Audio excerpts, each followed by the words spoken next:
Sir CEO meet பண்ணுறதுக்கு நான் ஒரு ஏற்பாடு பண்ணி கொடுக்கட்டுமா? ஏன்னா அவங்க மாமா சொல்லியிருக்காராம், ரோட்டரியில் இருக்கிறவங்க எவ்வளோ நேரத்தை வந்து இந்த சமுதாயத்துக்காக செலவு பண்ணிட்டு இருக்கிறாங்க. அதனால நீங்கள் உங்கள் பொண்ணுக்கு சீட்டு கிடைக்கலன்னு வருத்தப்படாதீங்க, எனக்குன்னு ஒரு நம்பிக்கை உண்டு, நான் பார்த்துட்டு வரட்டுமான்னு கேட்டு உள்ளே போனார்.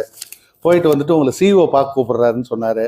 போயிட்டு அவர் எழுந்து நின்று எனக்கு கை கொடுத்துட்டு, நீங்கள் சிலோனில் கூட ஏதோ 2000 பேத்துக்கு சைக்கிள்லாம் கொடுக்குறீங்களாமே, ஆர்டிஃபிஷியல் லிம்ப்லாம் கொடுத்துக்கிறீங்களாமே அப்படின்னு கேட்டுட்டு, ரொம்ப ரொம்ப சந்தோஷம் வாங்க அப்படின்னு சொல்லிட்டு, அந்த பேமெண்ட் சீட்டு தான் வாங்கினாலும் ஏறக்குறைய 2 லட்சம் ரூபாய் அதுலேருந்து குறைச்சார். நீங்கள் போய் காரில் உட்காருங்க, டிஃபன் சாப்பிடுங்க, நாங்கள் அப்ளிகேஷன்லேருந்து எல்லாம் நாங்களே பார்த்துக்கிறோன்னு சொல்லி எங்கள் 2 டாக்டர் படிக்கிறதுக்கு ஒரே ஒரு காரணம் அந்த வீலு தான்.